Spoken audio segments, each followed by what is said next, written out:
This Thanksgiving, Whole Foods Market helps you rise to the occasion with animal welfare certified turkeys, savory sides, fresh produce, and decadent desserts that truly meet the moment. Visit your local store to get started on your new Thanksgiving traditions. This episode is brought to you by Certified Piedmontese Beef.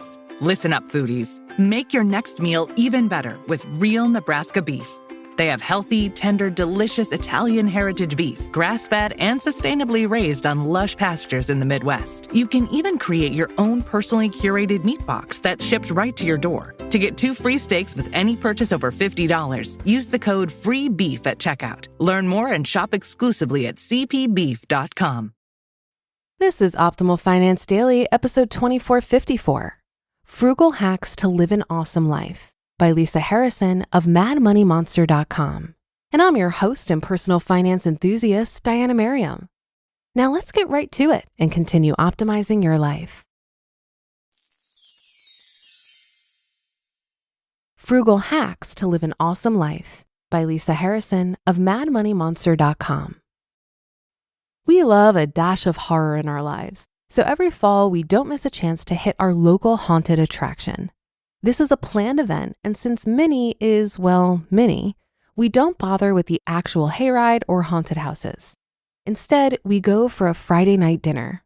We take $20 and load up on pizza, hot dogs, funnel cake, and hot chocolate. Yum! This place is a top-tier attraction, so they have actors roaming the grounds, a nice picnic table area for resting and eating, live bands, and goofy stuff to do like a guillotine. For free! Makes for a great photo op, right? It's planned. It's inexpensive. I don't like the word cheap. It's fun, and we get to make some memories and snap some pictures. But this isn't our only frugal hack for living an awesome life on less. Listen on, my frugal friends. Entertainment. We're lucky enough to have access to Facebook. My guess is that you might be just as lucky and have liked our local news sources. Because of this extraordinary luck, I get a weekly post in my news feed that tells me all about the awesome local stuff going on around town for free. Yes, the title is actually something like Top 10 Free Events Happening in Lancaster this weekend. You better believe we check it out and scour the links for something interesting and entertaining. Coming up soon is the Fire and Ice event. There are free activities for everyone, a chili contest, and you guessed it, gorgeous ice sculptures all around an amazing park that is beautifully decorated and lit up at night. It truly is an event and tradition not to be missed, for free. And that is just the tip of the iceberg, pun intended. There's a local winery that sits high atop a winding river that offers live free music every Saturday and Sunday afternoon. Yes, you have to pay for a glass of wine, but it's an inexpensive date that gets us out of the house during the doldrums of winter. I could go on, but you get the idea. There are free things all around if you're willing to open your eyes and look for them. Food. How do we hack frugal eats? We obviously keep our grocery bill as low as possible and actually order our groceries online and have them delivered for ultimate savings. Strange but true. For the purposes of this post, we're going to focus on dining out. First, we dine out only on special occasions or when it's planned. In other words, we plan our dining out when there's a special occasion. Clear as mud? Okay, let's move on. When we decide to go to a restaurant, we put a cap on what we're willing to spend, including the tip. Side note, we always tip 20% or more, because in our opinion, if you can't afford to leave a good tip, you can't afford to go out to eat. We also don't penalize any server for bad service. Why? Because we're not stupid enough to think that our server isn't a person with their own problems. Life happens and we have no idea what sort of issues they're struggling to handle at the moment. Sorry for the rant, but I feel it's important to recognize people in the service industry. Back to how we hack frugal eats. We share almost everything. We don't order 2 appetizers, we don't order 2 drinks, nor do we order 2 big meals. Typically, we order 1 appetizer or don't get one at all. This is all dependent on the category of celebration. If we're celebrating Valentine's Day, we'll share an appetizer or skip it altogether. If we just paid off our house, we're getting the appetizer, maybe 2. At least that's what I imagine. I'll have to let you know in a few years. We usually skip the alcohol because of the cash and the calories. If we do feel like indulging, we'll share a drink. We definitely don't tell our server we're two cheapskates planning to split a single beer. Time for our meals. We try to be reasonable when ordering. Of course, the surf and turf is preferable, but it's excessive. Usually a crab cake sandwich or burger will do. However, if we're really craving something a bit pricey, one person will order a pricey dish and the other will not. Then we split it and everyone's happy. Desserts are tricky. I could easily forego dessert for the rest of my life. Mr. Mad Money Monster, on the other hand, has a sweet tooth the size of the Mississippi.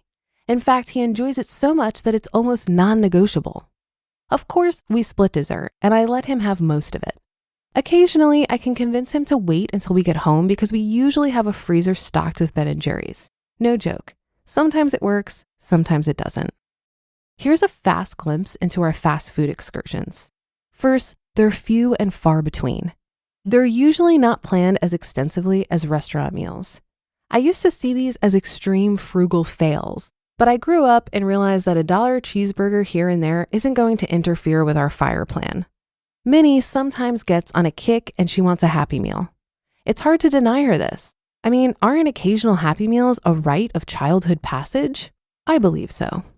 Thankfully, she has gotten a bit older and has realized that the toys in those Happy Meals are pretty much crap. These days, I can usually convince her to just order a burger and fries off the dollar menu. Score. Relationships. Whether it's being a good wife, mother, daughter, or friend, it's always a good idea to nurture your relationships, often. We also don't spend much in this category. We look for free events and activities. We hike, we bike, we love spending time together at home. We watch movies and critique them afterwards. We play board games. We invite friends over to our house and have conversations. It's not a novel idea, but we often forget this is a possibility in our fast-paced world of flashy cars and expensive bar tabs. We do go on vacations, but we pay cash. I'm a firm believer that vacations are one of the best sources of family memories. In my opinion, family vacations are a big part of your childhood memories after you leave the nest. Vacations are one area where we do loosen our frugal belts and allow ourselves some luxuries. These are the memories we want to make with each other. You just listened to the post titled Frugal Hacks to Live an Awesome Life by Lisa Harrison of MadMoneyMonster.com. This episode is brought to you by United Airlines. What's new with United?